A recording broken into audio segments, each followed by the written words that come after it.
שמעתי פלא גדול, חידוש כמוני לא היה מעולם. On est dans la Torah, donc 48, le passage d'Alet. On a commencé hier le passage d'Alet. ולעתיד לבוא שיתנסו אומות העולם על ידי מצוות סוכה, אז נתקיים, אז אהפוך אל כל העמים שפה ברורה, שפה ראשי תיבות אל של שכר פרי הבטן, היינו בחינת סוכה. Donc on a expliqué hier, j'étais un peu vite et j'ai amené beaucoup d'éléments, mais ici ces quelques mots-là, il y a beaucoup de choses dedans, c'est très profond par rapport à ce qu'on a vu avant, puisque les nations, les Maasé, elles vont avoir l'épreuve de la mitzvah Tsouka, parce que elles vont chercher, les Maasé, à communiquer, elles vont chercher à apprendre à parler, à être dans un monde vivant, c'est-à-dire dans un monde de communication, dans un monde qui est vivant. Donc Hachem, comme il est écrit, qu'il va donner un langage clair à toutes les nations.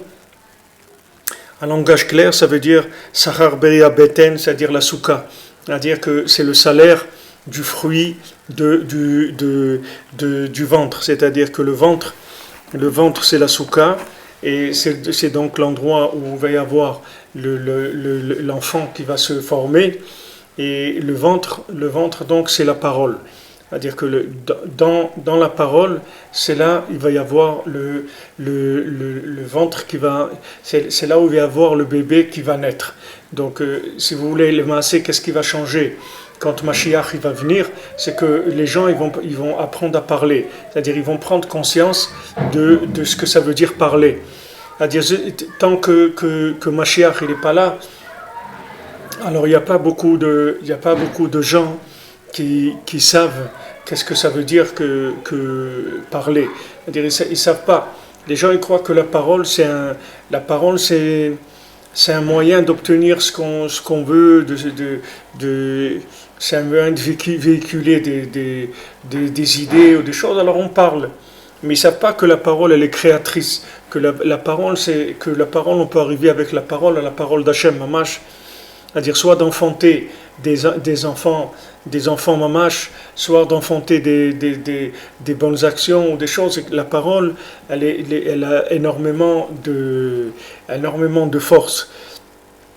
Ici, il y a un rave, c'est un rave aujourd'hui, il s'appelle Mota Frank, c'est le fils de Frank, Shalom.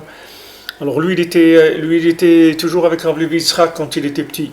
Alors une fois, il avait 14 ans, et Rav Levi Yitzhak, il sortait de la synagogue, il allait chez lui. Alors il est venu, il lui a demandé, Rav Levi Yitzhak, fais-moi une bracha. Alors lui, il s'appelle Mordechai. Alors Rav Levi Yitzhak lui a dit, Baruch Mordechai. Il a dit comme ça, Baruch Mordechai. Après, il lui a dit, tu as 14 ans. Et il dit, tu vas commencer à prier tous les jours pour ton zivug. Tu vas commencer à prier tous les jours pour ta femme, pour avoir une femme bien. Il a dit, chaque mot que tu vas dire, chaque mot de prière, le zivug, il sera mieux. Chaque mot de prière, il sera plus agréable. Chaque mot de prière, il sera meilleur. Chaque mot de prière, il sera plus dans la joie. Et comme ça, il lui a dit, chaque mot de prière, ça rendra la chose meilleure. Chaque mot de prière. Alors, maintenant, ce da'at-là, c'est-à-dire cette conscience-là de la parole, c'est quelque chose qui est messianique. La plupart des gens, ils ne savent pas ça. Les gens, ils ne savent pas que maintenant, chaque mot que tu vas dire, quelqu'un, il va dire, ok, j'ai fait une prière. Et il dit, mais tu sais, si tu fais 2, c'est pas comme si tu fais 1. Il dit, pourquoi? Parce que 2, c'est pas 1. Et 3, c'est pas 1. Et 5, c'est pas 1. Et 10, c'est pas 1. Comme il a dit Rabbi Nathan, là où il y a un manque, c'est un manque de prière, c'est tout. Où il n'y en a pas eu du tout, où il n'y en a pas eu assez. Donc, ça, c'est le da'at de Rabbeinu. C'est-à-dire, ce que Rabbi Nachman il a amené dans le monde, c'est ça. C'est cette conscience-là. Le jour où tu as pris conscience de ça, et tu vis cette chose-là, que maman, chaque mot que tu vas dire à Hachem, ça va construire la chose dont tu as besoin. Tu vas construire la chose dont tu as besoin avec des mots. Comme Hachem il dit, je veux que vous soyez des bâtisseurs avec moi. Vous soyez des bâtisseurs avec moi. que moi j'ai construit le monde avec quoi? Avec la parole. Je veux aussi que vous soyez des bâtisseurs avec moi. Comment vous allez bâtir le monde? Avec vos paroles. Je veux que vous bâtissiez votre vie avec la parole. C'est ça que je veux. Alors chaque mot qui sera dit, ça va construire encore. Et encore, et encore, et encore, jusqu'à ce qu'on arrive à la chose qu'on doit arriver. Et après, il faut continuer à entretenir, à dire merci, et avec tout ce qui est à côté, tout ce qu'on peut rajouter comme parole, il n'y a aucune parole qui sera jamais perdue. Il y a de toutes les paroles qu'on va dire. Parce que la parole, c'est l'endroit, la parole, dans la parole, c'est un placenta, c'est l'endroit où on va faire naître les choses. On va faire naître un enfant, on va faire naître une bonne action, on va faire naître un changement dans notre vie, uniquement avec la parole. La parole, c'est elle qui va permettre la parole créatrice. C'est ça que Rabbi Nachman il est venu enseigner au monde. Et maintenant, si tu dis aux gens, les gens ils veulent te dire la prière. Mais les gens ils ne savent pas qu'est-ce que ça veut dire prier. Comme la Gemara elle dit dans Brachot, elle dit Alvaï que l'homme il prie toute la journée. Si les gens ils savaient qu'est-ce que c'était la prière, les gens ils prieraient toute la journée. Un match toute la journée. Toute la journée, ils ne feraient que prier. Et c'est dommage que les gens ils n'ont pas appris aux gens à prier. C'est dommage que dans les yeshivot, ils n'apprennent pas. Et bien, il y a quelqu'un, un ami, quelqu'un qui nous aide, et tout, qui m'a envoyé un mail, il m'a dit, vous avez parlé dans le shiur de faire une yeshiva, vous avez faire prière et études, il faut que vous fassiez cette yeshiva. Il faut que vous la fassiez, il faut y aller, il faut faire ça. Il faut apprendre aux gens à prier, à vivre avec la parole. C'est un mode de vie. Il faut apprendre que les gens, ils ont appris à vivre avec le téléphone, oui. Les gens, ils apprennent, quand ils ont besoin de quelque chose, ils téléphonent, ils appellent où tu es, qu'est-ce que tu fais, tu peux m'amener ça, tu peux faire ça. C'est rentré dans la vie. Les gens, ils utilisent le téléphone. Ils n'ont pas besoin de faire un effort pour ça. C'est complètement intégré dans l'imaginaire de la personne. C'est-à-dire que quand il a besoin de parler à quelqu'un, il l'appelle. S'il a besoin de dire quelque chose, tac, tac, il l'appelle. Il faut que ça soit intégré. C'est-à-dire qu'il faut arriver à un moment où ne pas pouvoir vivre sans ça. Comme Rabbi Nathan, il a dit, je ne peux rien faire sans prier. Rabbi Nathan dit, je ne peux rien faire sans prier. C'est impossible que je fasse quelque chose sans prier. C'est quelque chose qui n'est pas... C'est quelque chose qui n'est pas normal. C'est-à-dire d'aller faire quelque chose sans prier, c'est choquant. Mais ça vient du Rov, que combien la personne elle est sortie de la galoute, combien elle est sortie des nations. Parce que tout le lien des nations, c'est qu'ils sont muets, ils ne savent pas parler. Donc maintenant, quelqu'un qui fréquente toujours des muets, c'est difficile pour lui de parler, parce qu'il a affaire à des muets tout le temps. Et maintenant, il voit comment ils s'expriment. Alors à la fin, ça l'influence. L'influence, lui aussi, il commence à faire à gesticuler, à faire des choses parce qu'il ne sait pas ce que c'est la puissance de la parole. Il ne connaît pas la puissance de la parole. Rabbeinu il a insisté sur ça, et c'est l'écart de ce que le Rebbe il est venu amener dans le monde. Et c'est ce que Mashiach il amènera aux gens. Les gens ils se rendront compte qu'ils avaient tout sur eux. Ils avaient tout sur eux, ils avaient tout avec eux. Pour ça que la sortie d'Égypte, on voit, c'est la libération de la parole. C'est ça, la sortie d'Égypte, c'est la libération de la communication. C'est ça qui leur manquait en Égypte. Parce que s'ils avaient ça, s'ils avaient ça en Égypte, ils n'auraient jamais été esclaves. L'esclavage, il est venu du fait qu'ils ne savaient pas qu'ils avaient la possibilité de se libérer avec la parole. Ça, personne ne peut te l'enlever. N'importe quelle situation que quelqu'un soit dans sa vie, il peut toujours parler avec Dieu. Personne ne peut lui enlever ça. Il n'y a personne qui peut t'enlever ça que de parler avec Dieu. C'est pas quelque chose qu'on peut t'enlever. Si quelqu'un il peut t'enlever la liberté de déplacement, de trucs, ce que tu veux, mais la liberté d'expression, de parole avec Dieu, personne ne peut t'enlever ça. C'est pour ça que Rabbeinu il a dit que lui il était chazak, meod, il était très fort sur ça, que n'importe quoi qui se passe dans sa vie, il parlerait toujours avec Hachem. Il n'y aurait pas un Inyan comme ça qui ne va pas parler avec Hachem. Toujours il parlera avec Hachem. Quoi qu'il y ait dans sa vie, il parlera avec Hachem. Et ça changera tout. Quand maintenant on arrive à transformer notre vie dans une vie de communication avec Hachem, et qu'on croit que ça, Béhémet, c'est la chose la plus puissante qui est, la plus créatrice qui est. C'est la parole. Alors notre vie, elle va changer. On va vivre différemment.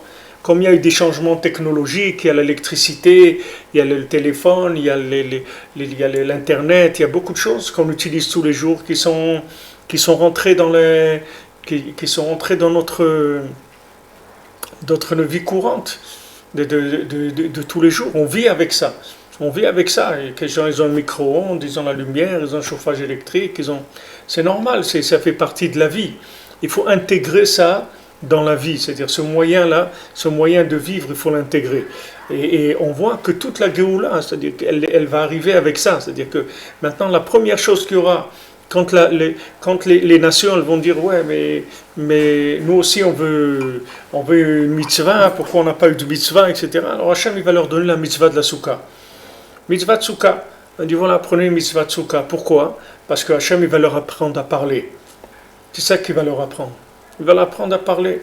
Il va apprendre aux nations comme des enfants, comme un enfant qui ne savait pas parler. Vous voyez un petit enfant, lui, il croit qu'il sait parler. Quand il commence à apprendre, il a un jargon à lui, une espèce de charabia à lui, qui dit, et lui, il croit qu'il sait parler, parce que dans sa tête à lui, il sait ce qu'il veut. Donc quand il dit quelque chose avec sa bouche, lui, comme dans sa tête, il sait ce qu'il veut, alors il croit que les mots qu'il dit, ça correspond à ce qu'il a dans sa tête. Mais les maasés, ces mots-là, on ne comprend pas ce qu'il dit. Parce que nous, on n'est pas dans sa tête. Et ces mots-là, on ne les connaît pas. C'est un langage à lui. C'est un langage qu'il a inventé maintenant. Ce n'est pas un langage. C'est des cris ou des onomatopées ou des choses comme ça. Je ne sais pas comment on appelle ça, mais ce n'est pas un langage.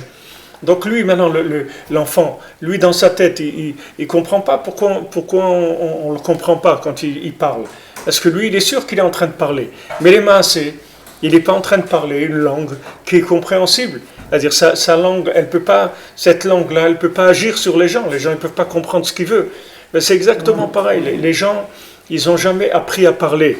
Les gens, tout ce qu'ils ont appris à dire dans leur vie, c'est pas un langage safa-broura. C'est pas un langage clair.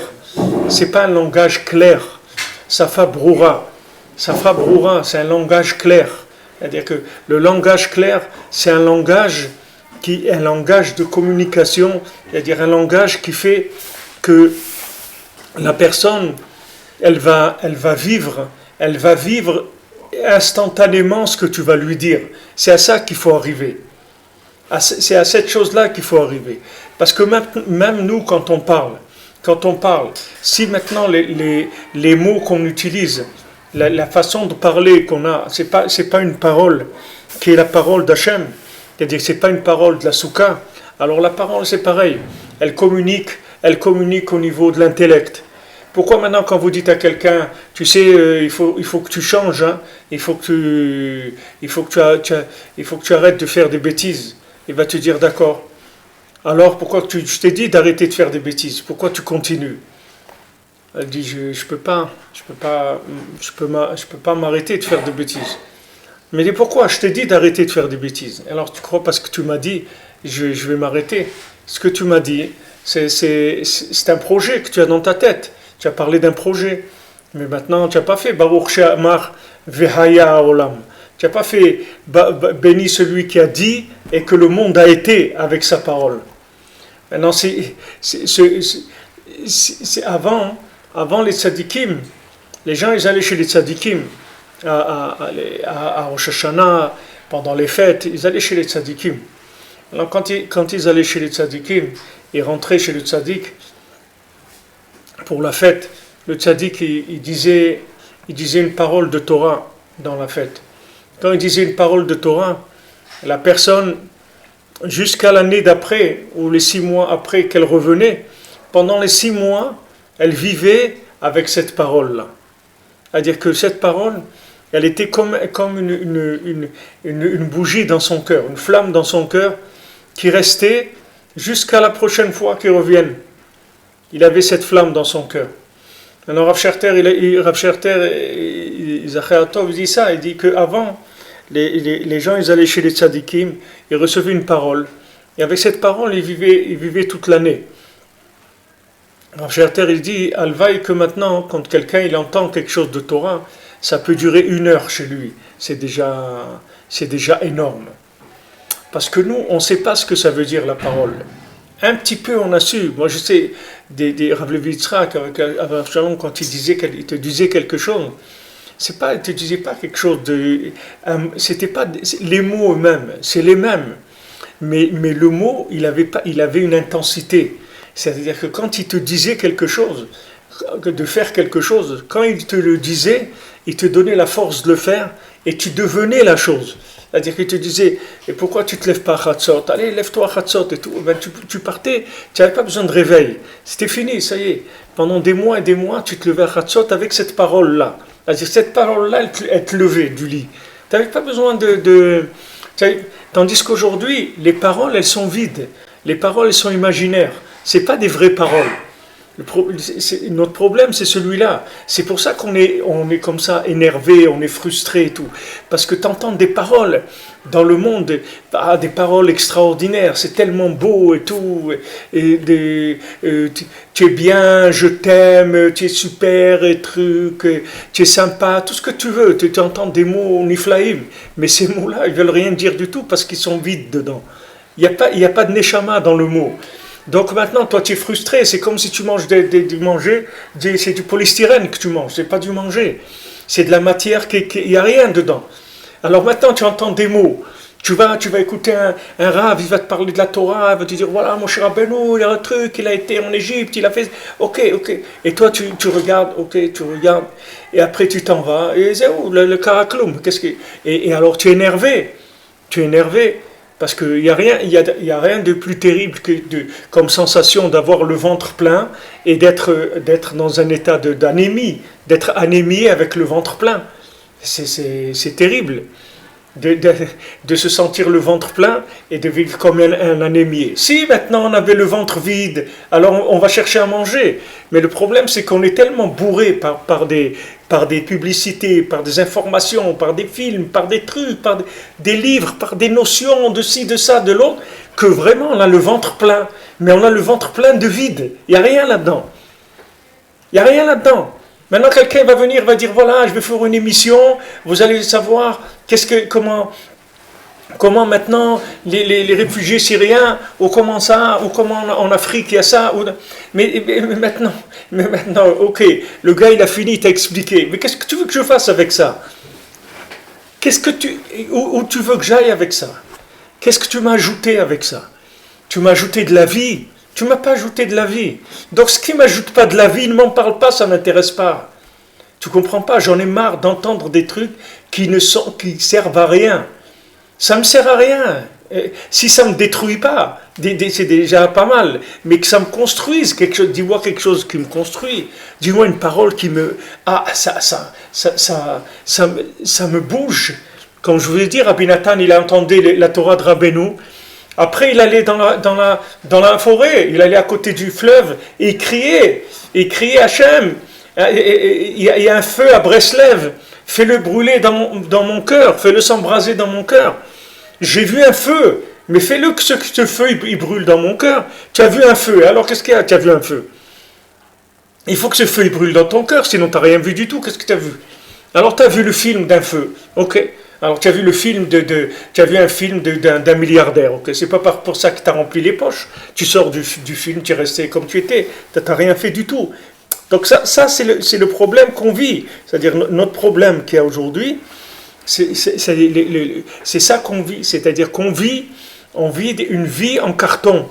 C'est-à-dire on vit du carton, de la pâte à modeler, du carton, il n'y a rien dedans. Il n'y a rien. Il n'y a absolument rien du tout. Les spectacles, ils sont vides, les films, ils sont vides, la poésie, elle est vide, la musique, elle est vide, tout est vide. Il n'y a rien. Avant, quelqu'un, il te faisait un morceau de musique, il pouvait te transformer entièrement avec une musique, un chant. Avant, tu pouvais entendre une chanson et tu pouvais changer ta vie avec cette chanson-là.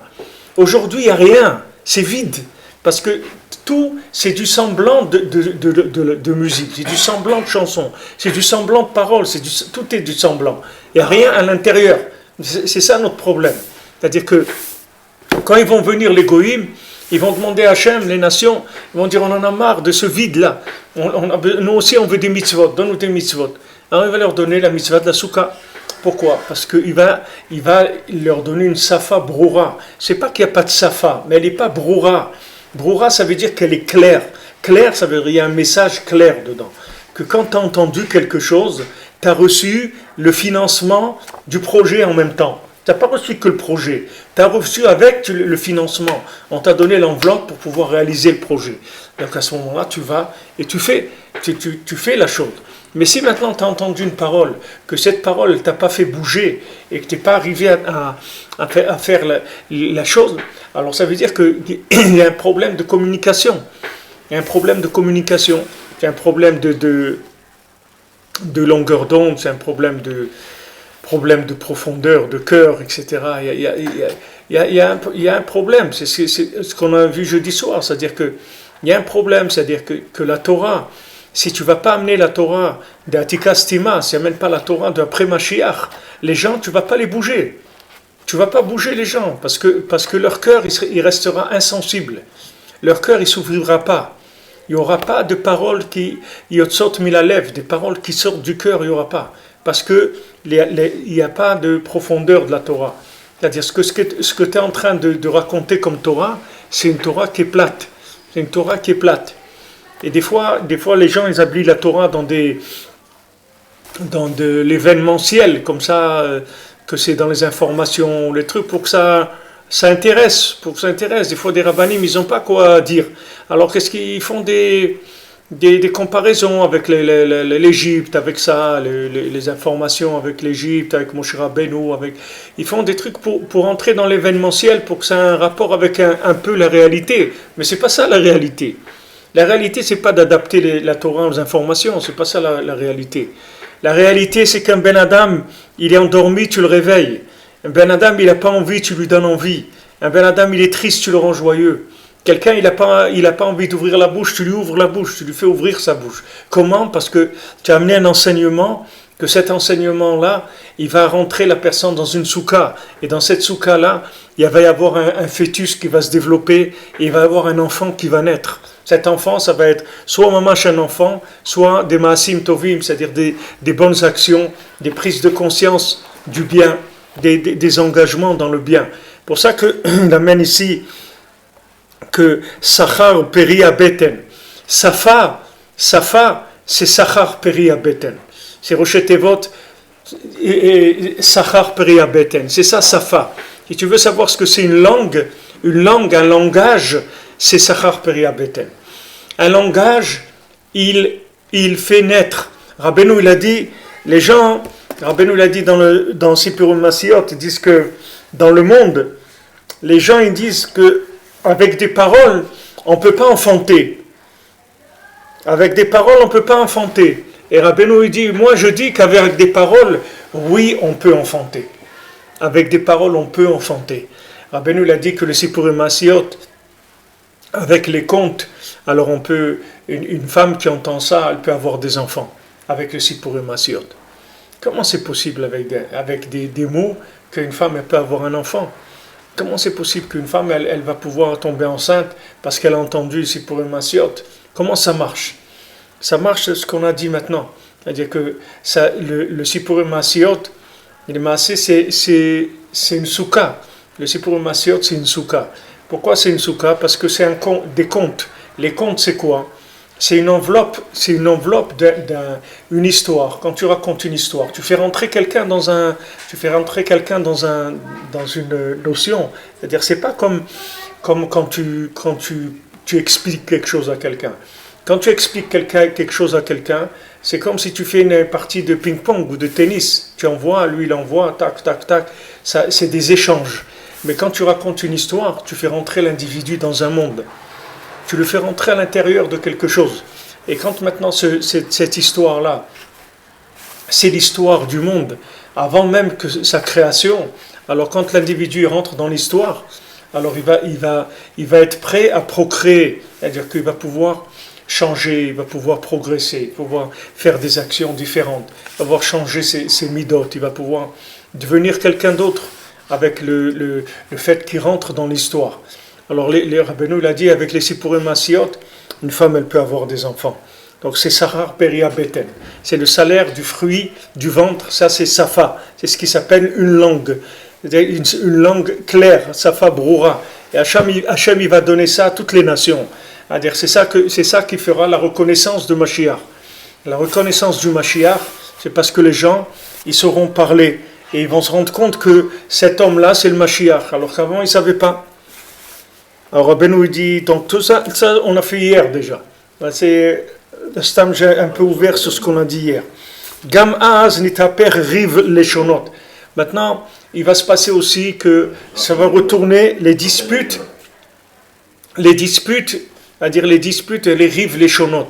C'est-à-dire que les gens, ils vont arrêter de dire des discours qui sont opposés. Velo yé prinat rive, il n'y aura plus de disputes. Pourquoi il n'y aura plus de disputes? Veillez safa achad le ovdo shrem echad. Que tout le monde aura la même langue pour le servir, tous ensemble. C'est-à-dire que maintenant, pourquoi les gens ils se disputent? Pourquoi il dit non, la vérité c'est l'islam? L'autre il dit non, la vérité c'est le christianisme. L'autre il dit non, la vérité c'est le bouddhisme. L'autre il dit non, la vérité c'est l'anarchie. L'autre il dit non, c'est la république. Chacun il raconte pourquoi? Parce que tous ces gens-là ils ne savent pas parler. Donc du moment où ils ne savent pas parler. Donc chacun il bégaye selon l'endroit où il se trouve, il a sa façon de bégayer. Il y en a un qui bégaye comme ça, l'autre il bégaye comme ça, l'autre chacun, alors ça fait des disputes, parce que les gens ne se comprennent pas puisqu'ils bégayent. Il dit oui, mais Dieu, voilà ce qu'il veut, etc. Et l'autre il dit oui, mais le bon Dieu, c'est ça qu'il veut. Et l'autre il dit non, le bon Dieu, c'est ça. Et chacun il dit pourquoi? Parce qu'il n'y a pas de Safa Broura. Il n'y a pas clair, il n'y a personne qui tranche. Il n'y a personne qui tranche. Et quand maintenant il va y avoir un langage clair, les gens ils vont plus disputer. Ils vont discuter, tout le monde va tomber d'accord. Tout le monde va être d'accord. Il n'y aura plus de disputes. Il n'y aura plus de haine. Il n'y aura plus de violence. Il n'y aura plus d'agressivité. Il n'y aura plus des choses comme ça. Pourquoi? Parce que tous les gens ils seront d'accord. Ils seront d'accord pourquoi? Parce qu'ils vont comprendre, c'est tout. Parce qu'on va leur dire un langage clair. Tout le monde va comprendre ce que ça veut dire, c'est tout. Mais pour l'instant, comme vous avez les trucs de l'ONU, là, ils mettent des trucs dans les oreilles là, pour entendre les traductions. Il y a un qui fait un discours, il y a des traducteurs simultanés là, qui vont la traduction. Maintenant, il va y avoir une Safa Broura dans le monde. Il va y avoir un langage, ce langage, ça va être un langage de communication clair, évident. Donc les gens ils vont se rendre compte de l'évidence de la vérité, c'est tout, parce que c'est le langage qui va amener l'évidence. Il va pas y avoir d'évidence si le langage il amène pas cette évidence là. Toute évidence qui n'est pas venue par le langage, toute évidence intellectuelle, c'est une évidence qui va partir. Il n'y a pas d'évidence de l'esprit. L'évidence, c'est une évidence de communication, c'est une évidence de vécu. Il n'y a pas d'évidence par l'esprit, ça n'existe pas. Il n'y a aucune évidence par l'esprit. L'esprit, il fonctionne avec des images, c'est tout. C'est-à-dire, ces images-là, elles s'en vont. Comme elles sont venues, elles s'en vont. Elles sont remplacées par d'autres images. Tout ce que tu as compris avec ton cerveau, c'est quelque chose qui peut partir comme rien du tout. Comme c'est venu, ça peut partir. La seule chose qui reste de la personne, c'est ce qu'elle a intégré avec la parole, c'est tout. Ce qui a été communiqué, ce qui est devenu du vécu, ça ne va jamais partir. Mais ce qui s'est transmis par l'intellect, combien de gens tu vois qui ont étudié la Torah quand ils étaient jeunes, tu les vois maintenant, ils ont même pas une kippa sur la tête, ni rien, ils te disent, ouais, qu'est-ce que tu veux, la vie, elle est ce qu'elle est, voilà, c'est vrai, j'étais à la yeshiva, j'ai appris, il peut parler avec toi un peu de l'imoud à Torah, d'études et tout, tu vois qu'il connaît des choses, ça lui fait même plaisir. Des fois, je prends des taxis et tout, on parle de la paracha, et tu dis des choses, des fois, ils connaissent beaucoup de choses, les gens. Ils ont des connaissances énormes. Mais maintenant, ils vivent pas dans cette connaissance-là. Cette connaissance, c'est quelque chose. C'est comme s'il a entendu des informations à la télé, c'est tout. Ça ne lui change rien du tout. Maintenant, lui, il vit là où il est, c'est tout. Il a pas de...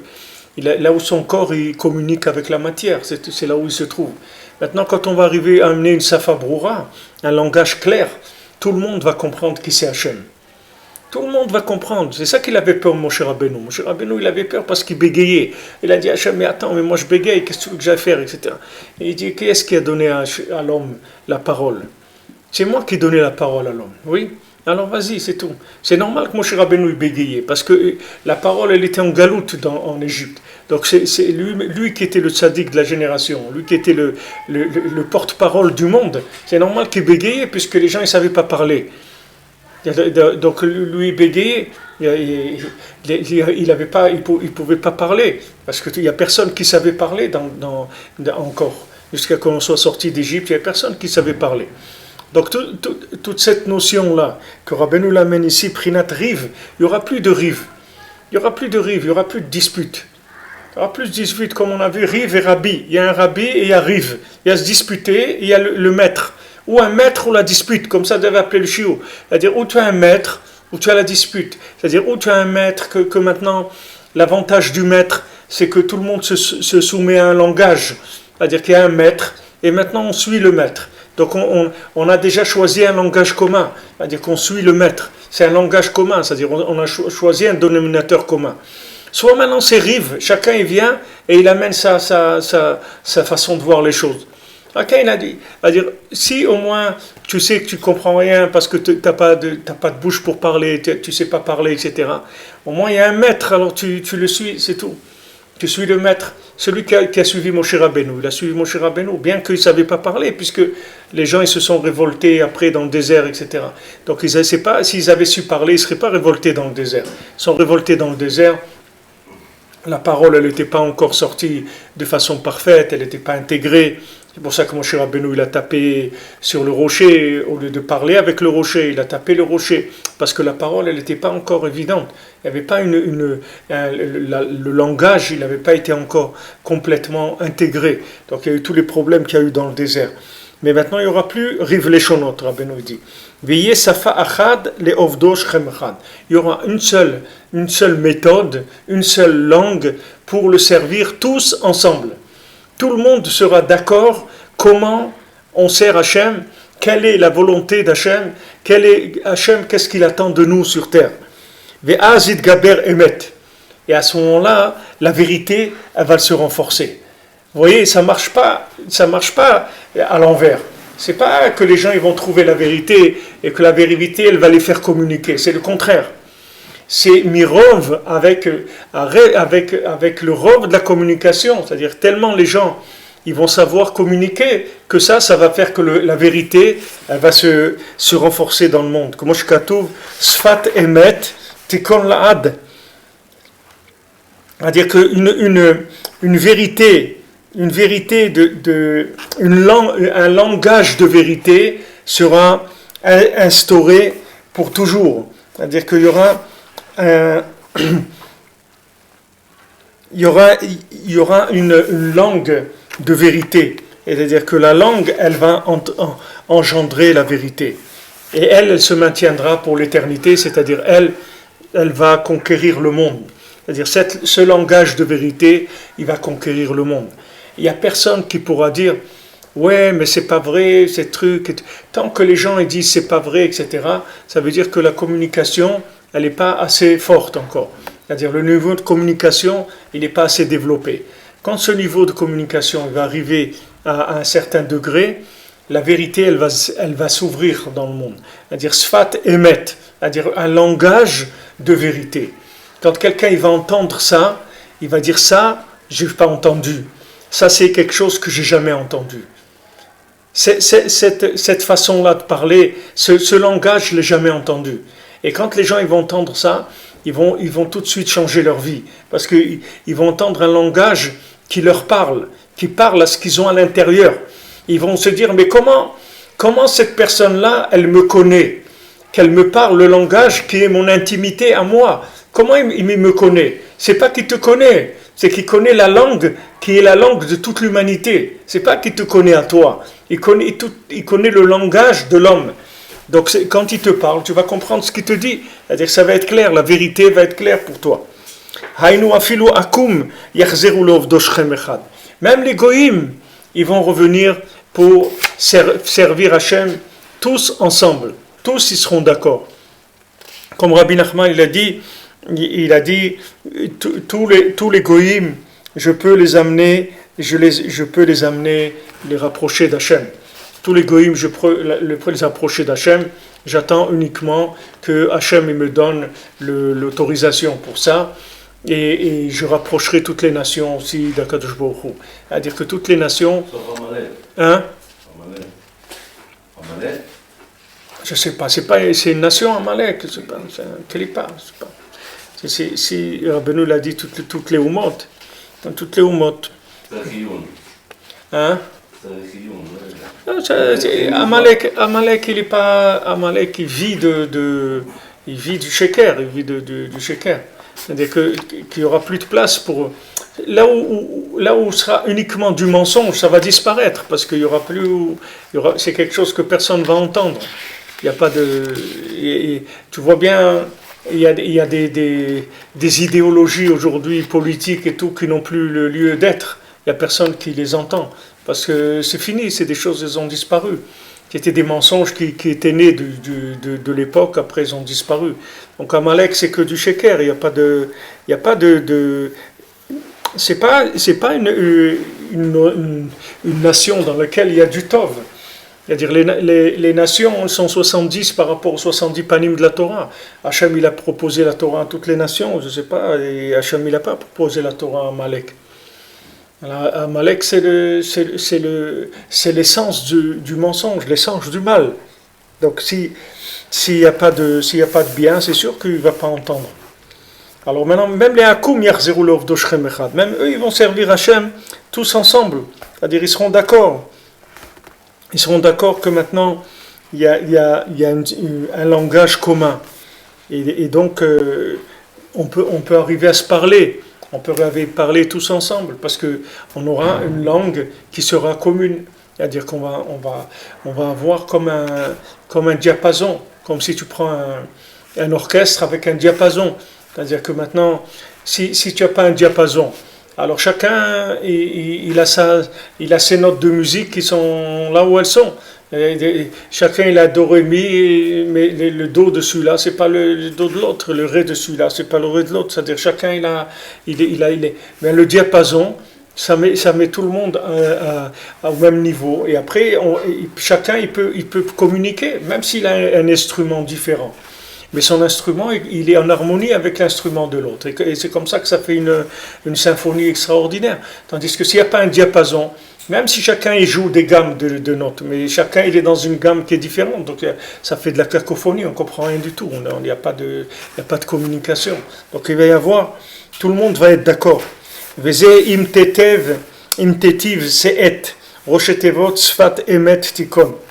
Alors c'est im tetiv, ça c'est ce qui a été dit à Caïn. C'est-à-dire que si maintenant tu fais le bien, alors c'est écrit im tetiv se'et ve'im lo tetiv la petach chatat rovetz ve'lechat shukato v'atatim sholbo. C'est-à-dire c'est écrit dans Bereshit. Et maintenant les deux, Caïn et Hevel, les deux ils ont emmené un korban à Hachem. Que maintenant qu'est-ce qu'il a fait Hevel? Hevel il avait ce qu'il avait de meilleur dans son troupeau. De son troupeau, il a amené comme offrande à Hachem. Tandis que Caïn, il a amené des fruits de la terre.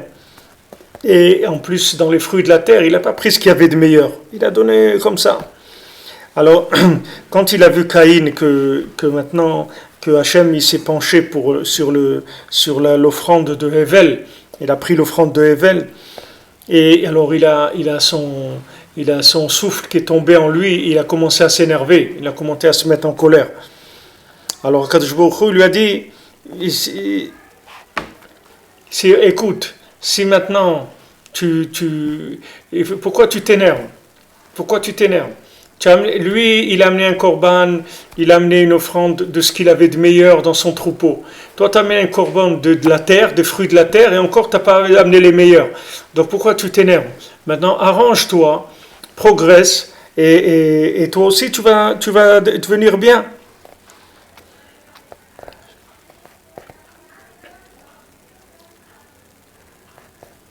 Maintenant, si tu saches que si tu ne vas pas vers le progrès, alors le Yetzirah, il va t'attraper. Et il va te faire tomber, c'est tout. Sache qu'il va te faire tomber et il va avoir le pouvoir sur toi.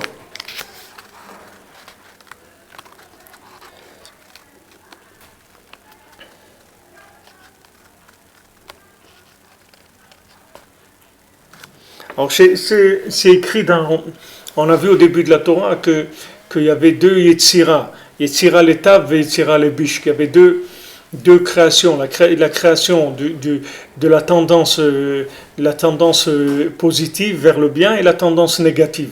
Maintenant, quand ils sont nés Caïn et Hevel, c'est la même chose, c'est-à-dire Hevel, il avait une tendance au bien et Caïn, il avait une tendance au mal, mais il pouvait s'arranger, c'est-à-dire il pouvait sortir de ça.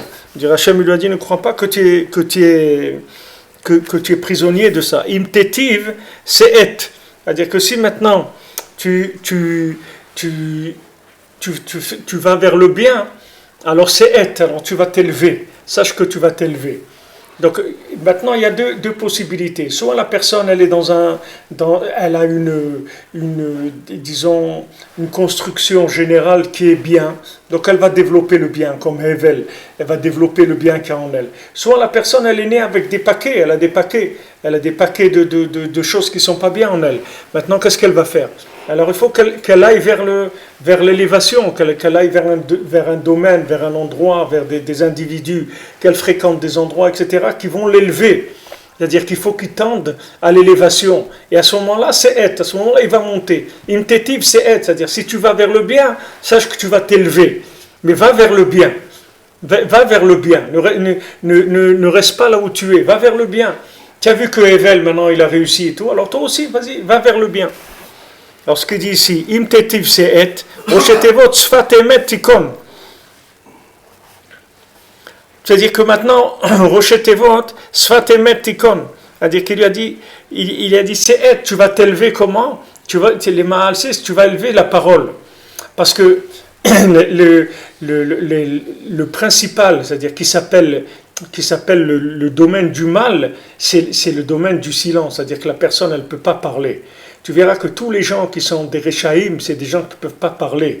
Ils ont une difficulté à parler. Quand la personne, elle est cassée en elle, le souffle, il est cassé. Caïn, il était cassé quand il a vu Hevel. Qu'est-ce qu'il ne pouvait plus parler?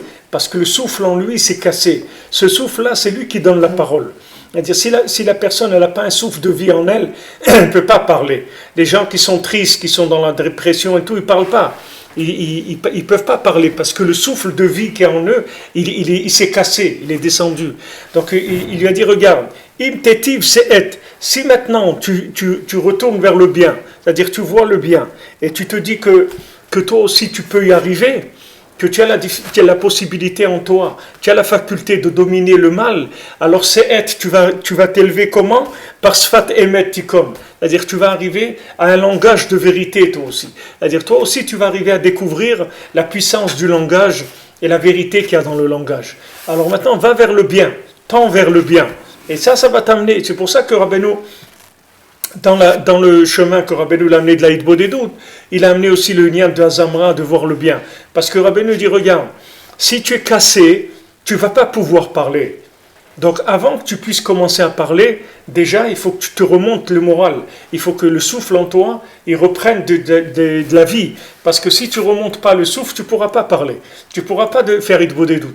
Donc avant que tu viennes faire Hitbodedut, pourquoi Rabbeinu il dit, voilà, tu commences la Hitbodedut en remerciant Hachem, etc. Parce qu'il dit, commence à parler de notions positives, de manière à ce que le souffle en toi, il commence à remonter. Et après, tu pourras commencer à parler de ce que tu veux parler. C'est parce que tu vas ouvrir la possibilité de dialogue.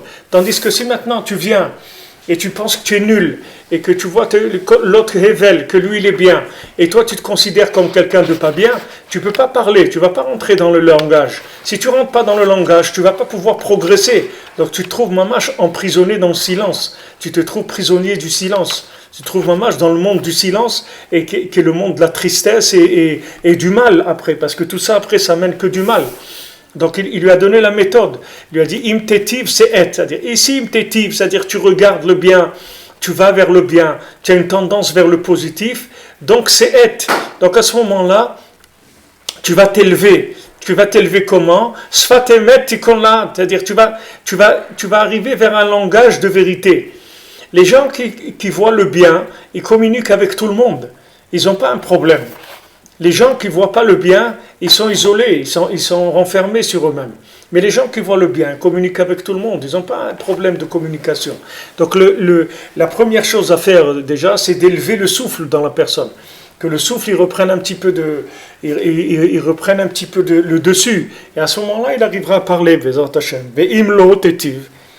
Les pétach, la pétach, et il dit maintenant, si tu ne vas pas vers le bien, alors sache que la pétach, que à la porte, la faute, elle est accroupie à la porte, elle t'attend. C'est-à-dire que la faute, elle attend, le yetzer, il t'attend là. Alors la pétach, Rabbeinu dit, Rochetevod Rachel. Alors que c'est Rochetevod Rachel, les mafrea bechazarat anpin prinat riv chez riv begaluta de mitgabrin umin bealma riv leshonot asher piem diber sham.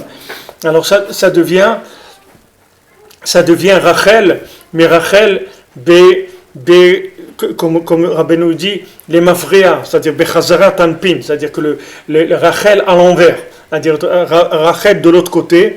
Qu'est-ce que c'est Rachel de l'autre côté? C'est rive, c'est la dispute, c'est-à-dire le fait qu'il y a rive dans la galoute, c'est-à-dire qu'il y a dispute dans l'exil, que les nations, elles se renforcent et que le langage, c'est un langage de dispute, que leurs paroles, ça devient des paroles de mensonge et des paroles de vide. Donc ça, c'est le nian de Rachel, c'est-à-dire c'est pour ça que c'est tellement important le nian de Tikkun Chatzot, c'est-à-dire celui qui peut faire Tikkun Chatzot. Aujourd'hui, ici à Yerushalayim, Tikkun Chatzot, c'est à 11h15, à 23h15. Celui qui peut faire Tikkun Rachel et Tikkun Léa, parce que c'est les maasés des réparations, des réparations très profondes qui se passent au niveau de l'aspect de la parole d'Hachem dans le monde. C'est-à-dire que si maintenant Rachel elle est à l'envers, alors il n'y a pas de possibilité de zivug de Yaakov avec Rachel, comme on a vu Lavan, il a dit il n'est pas question que moi je te donne Rachel avant de te donner Léa. Si tu veux Rachel, d'accord, mais il faut d'abord que tu prennes Léa. C'est-à-dire que tu rentres dans le côté Léa, c'est le côté caché, et tu rentres là-dedans. Et après, de là, tu vas arriver à Rachel. Mais Yaakov, Rachel, c'est impossible directement. Comme il était Yaakov, il ne pouvait pas. Lui, il croyait que Rachel, c'était mûr, c'était prêt pour qu'elle soit sa femme. Mais ce n'est pas été comme ça. Et même d'avoir des enfants de Rachel, ça a été très difficile, ce n'était pas évident. Tout ça, ça vient de ça. C'est-à-dire que ça vient du fait que la parole, elle était à l'envers. Du fait que la parole était à l'envers, alors Rachel ne pouvait pas enfanter. Maintenant, les enfants de Rachel, c'est Yosef, Binyamin, c'est les grandes neshamot des Shvatim. C'est-à-dire que c'était le Ikar des Toldot Yaakov, c'est Yosef, et les Toldot Yaakov, Yosef. Les descendants de Beikar de Yaakov, c'était d'avoir Yosef. Et Yosef, il ne pouvait naître que de Rachel, mais pour avoir un enfant de Rachel, c'était pas pachout du tout, parce que Rachel, c'est là où toute l'interprétation, elle peut être à l'envers complètement. L'interprétation de Rachel peut être complètement à l'envers, c'est-à-dire que c'est Rachel, mais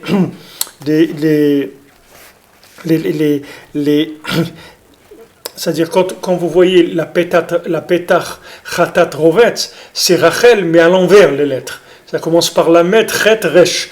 C'est-à-dire que c'est le mot Rachel, mais tourné de l'autre côté.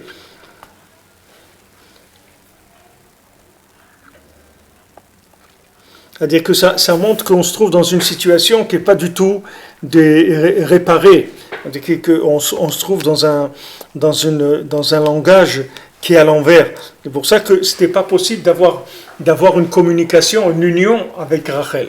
Yaakov, il ne pouvait pas se marier avec Rachel. D'abord, il a dû passer par Léa, que c'est la stara, c'est-à-dire que c'est le côté caché d'Hachem, puisque Léa, elle avait un visage qui toujours pleurait, c'est-à-dire qu'elle avait un visage qui n'était pas lumineux par rapport à Rachel, puisque Léa c'était le zivouk de Esav, c'est-à-dire que normalement elle devait être la femme de Esav, et donc ça veut dire que sa place, c'était normalement la matière, d'être dans la matière, etc. Et elle a pleuré pour sortir de là. Elle a pleuré pour pas avoir besoin de passer par là. Et quand par ses prières, elle est devenue la femme de Yaakov. Et quand elle est devenue la femme de Yaakov, c'est comme ça que Rachel elle a pu devenir la femme de Yaakov. C'est-à-dire qu'il n'y a pas eu de possibilité de Rachel d'être directement la femme de Yaakov. Parce que Rachel, elle est à l'envers par rapport à Yaakov. Donc, elle a dû passer par ça, les simanim qu'elle a donnés à Léa, etc. Toute l'histoire, comme on la verra dans la Torah, toute l'histoire de Lavan, toute l'histoire de Lavan avec Rachel et Léa, c'est ce principe-là. C'est-à-dire que maintenant, Léa, apparemment, c'est perdu. C'est le langage perdu, c'est-à-dire dans les nations, dans Esav. Maintenant, ce langage-là, il faut le tourner, il faut l'amener Safa Broura, il faut que ça devienne Safa Broura. À ce moment-là, Rachel, ça revient aussi à l'endroit. C'est-à-dire qu'il y a une évidence de la vérité. Ce qui dit que maintenant, on commence par Léa, c'est-à-dire qu'on répare le dibour qui est dans Léa, que Rabbeinu dit que Léa c'est la tfila et Rachel c'est la Torah. C'est-à-dire on répare d'abord Léa, on répare le dibour. Une fois qu'on a réparé le dibour, on peut avoir accès à la Torah, à la vraie Torah. Parce que si maintenant tu ne répares pas Léa, même si tu as la Torah, ce n'est pas une Torah de Yaakov, c'est une Torah de Esav que tu vas voir. Ce n'est pas la Torah de Yaakov. Parce que la Torah de Yaakov, il faut qu'elle passe par un tikkun du dibour. C'est-à-dire une fois que tu auras réparé la communication, à ce moment-là, tu pourras rentrer dans la véritable Torah. C'est-à-dire la Torah qui sera une Torah qui va passer directement dans les âmes, dans les cœurs, qui va faire son effet dans les cœurs.